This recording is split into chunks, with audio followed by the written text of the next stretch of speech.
Hey everyone, it's Kirill again, reminding you that if you're not already subscribed to my YouTube channel, now's the perfect time. Your support really means a lot. Anyway, let's begin our story. Sarah had spent the last few hours on the interstate, the hum of her car's engine lulling her into a numb state of mind. The weight of her divorce from Jack lingered on her shoulders, and she kept replaying the final conversation with her lawyer the day before. They had told her that everything was official, the signature was on paper, the marriage was over. This country house on the outskirts of a quiet town in upstate New York had once been her father's. It was now her last refuge, the only place she felt she could breathe without suffocating in memories of betrayal and heartbreak. As she pulled into the dirt driveway, gravel crunching under her tires, she noticed something unusual.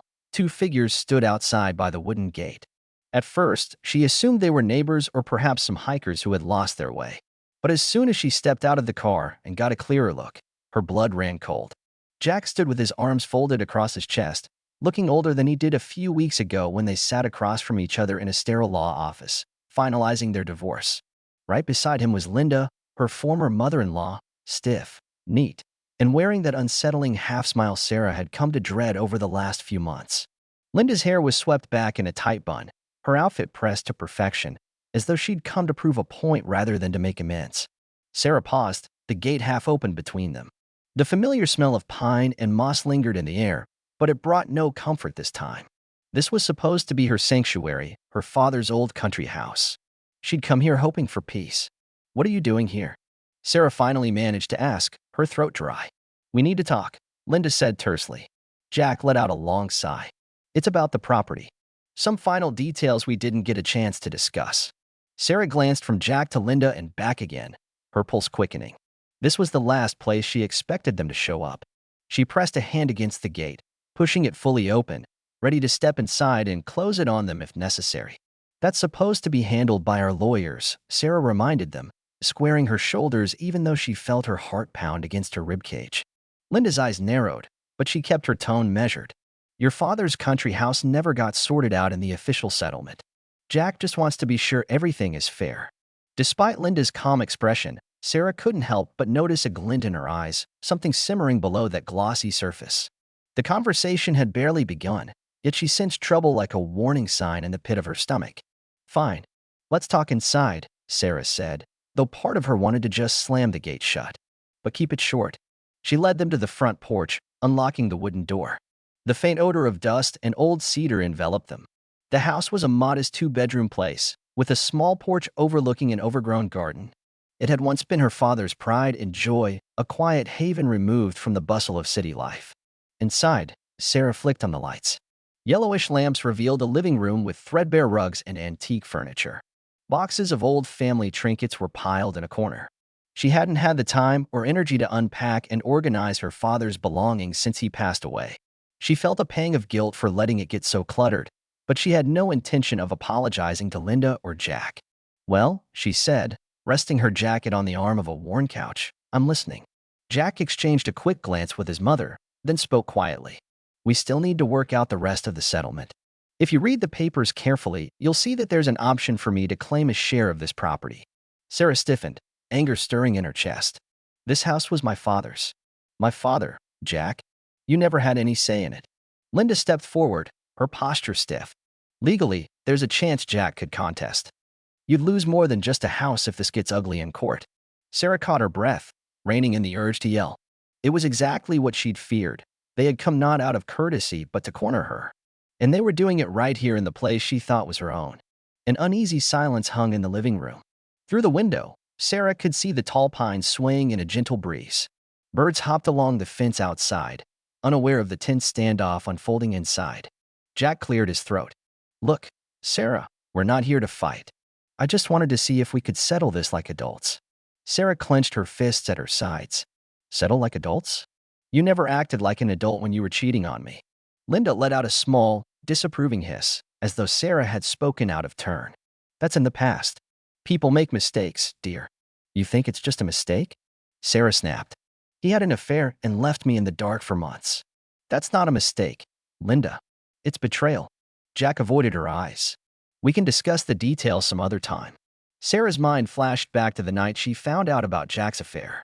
A text message on his phone, a suspicious phone call. Then came the confrontation, the apologies, the denial, and eventually, the truth.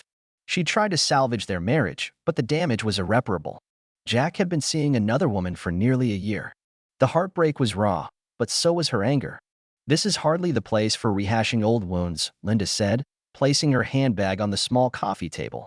"You have to understand, Sarah, divorce changes a lot of things. Sometimes a piece of property that once meant so much to you."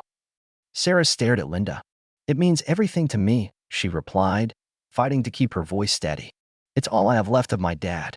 Linda's mouth tightened into a thin line. "All the more reason to handle this carefully. We need to make sure it's all done fairly. Jack just wants what he's entitled to." Sarah raised an eyebrow. "Entitled? He's entitled to nothing here." To her surprise, Jack spoke up, his tone uncharacteristically subdued. "Look, I know how much this house means to you.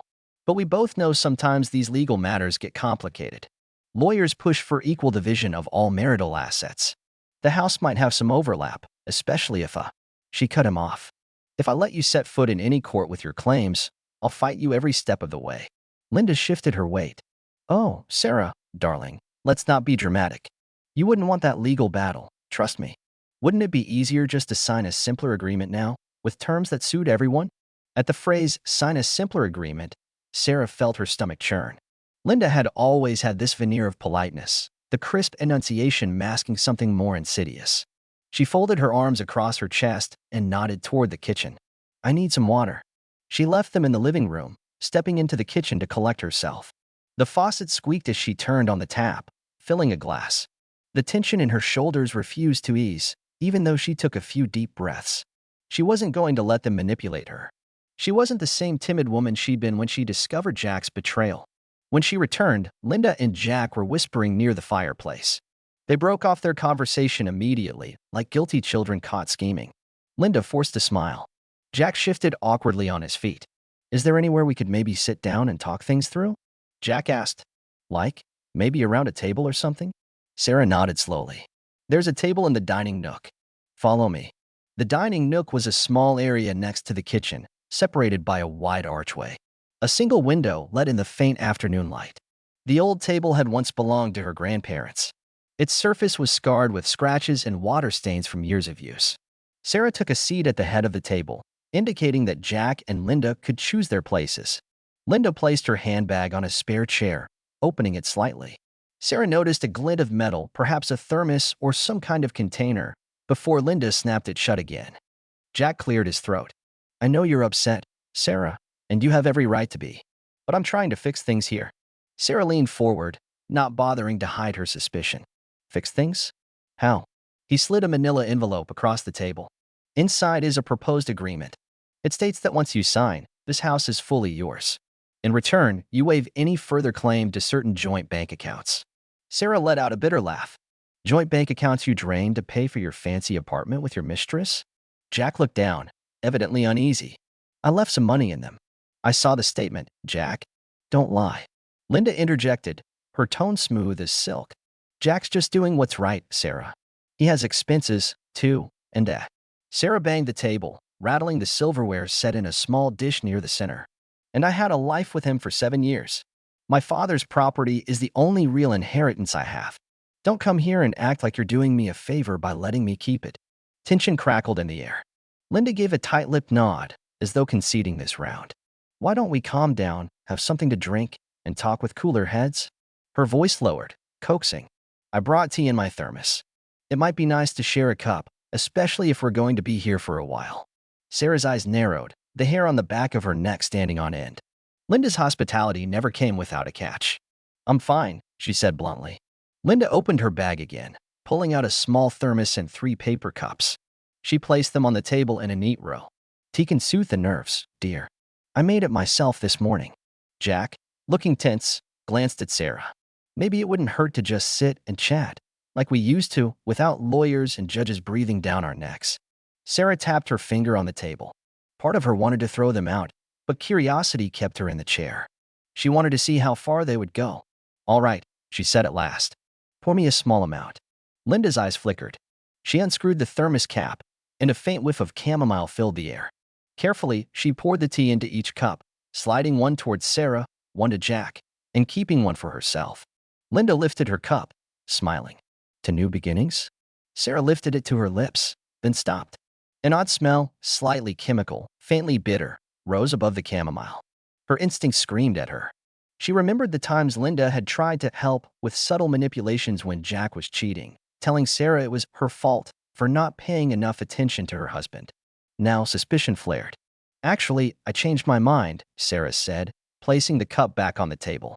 My stomach's been off these days. Probably not a good idea to try new drinks. Linda's expression remained polite, but a flicker of annoyance crossed her eyes. She set her own cup down, not even sipping it. You're missing out. It's quite good. Jack, oblivious or simply too tense, took a sip. Mom's tea is usually decent, he mumbled, though his voice sounded shaky. He set the cup aside without taking a second sip. Sarah took the manila envelope, pulling out the papers inside. She scanned the lines of typed text, flipping through them. It was all very official-looking. Disclaimers, property clauses, waivers, the works. Toward the bottom of the second page, Sarah spotted a handwritten note that mentioned the country house directly. It stated that Sarah would retain 100% ownership if she signed. Another paragraph described bank accounts, retirement funds, and insurance policies. She glared at Jack. This is a lot more complicated than you made it sound. He shrugged uncomfortably. Legal stuff always is. But if you sign, at least we can avoid another legal fight. Sarah stared him down. Why are you so eager to get this signed right now? You didn't seem so gung-ho about an agreement before. Linda's calm voice cut in. We're just trying to spare everyone more heartache. Look at how things have deteriorated. Let's avoid further trouble. A sick feeling churned in Sarah's gut. Something was off. Linda's willingness to come all the way out here just to help Jack settle a property agreement? The suspicious tea, the sudden push to sign something so quickly? Sarah placed the pages back in the envelope. I need time to read this thoroughly and show it to my lawyer. Linda's nostrils flared. Is that really necessary, dear? Yes, Sarah snapped, her temper flaring. It is. The tension in the dining nook felt like a storm cloud on the verge of bursting. Jack's eyes darted between Sarah and Linda. Linda exhaled, the corners of her mouth tightening as though she'd lost patience. All right, Sarah, Linda said in a sharp tone. Let's just say I'd prefer if you sign these papers today. Prefer all you want, Sarah retorted, but that's not happening. Jack placed a hand on Linda's arm, trying to calm her. Mom, it's okay.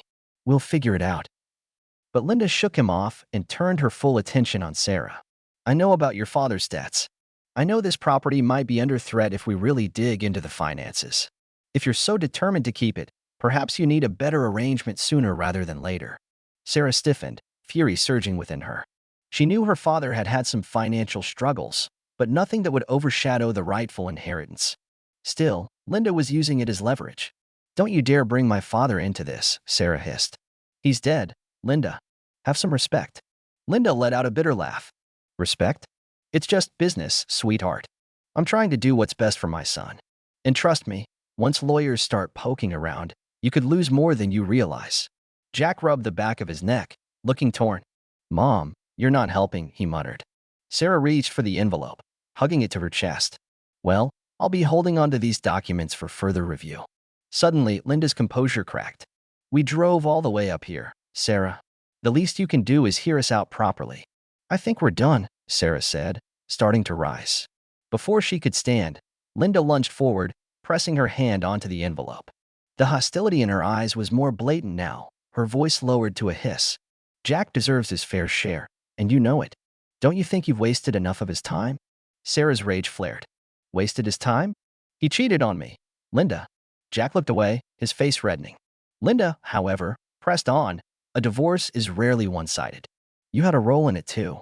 Sarah pulled the envelope out from under Linda's hand. Get out of my house. Linda raised her chin. Not until you sign, or at least agree to do so by tomorrow. Sarah smirked, her anger giving way to a cold determination. You're on my property, Linda. I can call the police if you refuse to leave. A moment of silence stretched.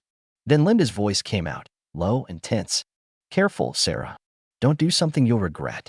Sarah took a step back, her skin prickling. Linda's gaze flicked to the teacups on the table. For an instant, Sarah wondered if Linda had tried to spike the tea, but she had no evidence, just a gut feeling. She turned to Jack, who was sweating and looked as if he wanted to be anywhere else but there. Jack, get your mother out of here, she said softly but firmly, "or I will call the cops." Jack placed a palm against his face, clearly frustrated. "Mom, please. Let's go. This isn't the place or time." Linda held Sarah's gaze for a few more seconds, then nodded stiffly. She grabbed her purse, the thermos still on the table. "Fine, but we'll be back if we don't get a response soon." As they turned to leave, Sarah followed them to the door, ensuring they didn't linger. Her heart pounded, and her hands shook. The moment she locked the door behind them, she let out a shaky exhale. She peered through the window, watching Linda and Jack walk to their car. Linda was gesturing wildly, her expression livid. Jack just shrugged, apparently trying to calm his mother. After a tense exchange, they both got into the car. Within moments, the car backed out of the driveway, disappearing into the thick canopy of trees that lined the road. That night, Sarah barely slept. The images ran through her mind in a relentless loop. Linda's ominous glare, Jack's conflicted face, the manila envelope with its complicated terms. Worst of all was the lingering question. Had Linda really tried to slip her something in that tea? The faint chemical smell refused to leave Sarah's memory. The next morning dawned gray and cold. She woke early, forced herself to eat a small breakfast, and then sat at the old oak table with a cup of coffee. No thermos in sight. The envelope lay before her. She opened it again, carefully reading through each line. Indeed, it looked like a scheme. Linda was likely pulling the strings, trying to get Sarah to sign away some of her claim to the savings and retirement accounts in exchange for a questionable, half-baked guarantee that the country house would remain hers. It was a trap designed to seem fair, but ultimately to cheat her out of money she was legally entitled to. The phone buzzed on the table. She grabbed it, half expecting a text from Jack, but it was her lawyer calling back. She had left an urgent voicemail the night before. "Sarah, I looked over the preliminary copies of those documents you emailed me," her lawyer said. "This is definitely not in your favor. There's a clause about your father's estate that's very misleading." Sarah's chest tightened. "I knew it. So it's basically worthless. Worse than worthless. If you sign it as is, you could be responsible for certain debts that aren't even yours. Don't sign anything until I review the final version. Also, I got a message that Linda might be coming back soon." Sarah swallowed, recalling Linda's parting words. "Yes. She and Jack want me to sign it today or tomorrow. They're threatening that if I don't, we'll end up in court." Her lawyer sighed on the other end. "Then we'll go to court. Trust me, you have a strong case for keeping your father's house. Don't let them bully you." Sarah hung up, a wave of relief and determination washing over her.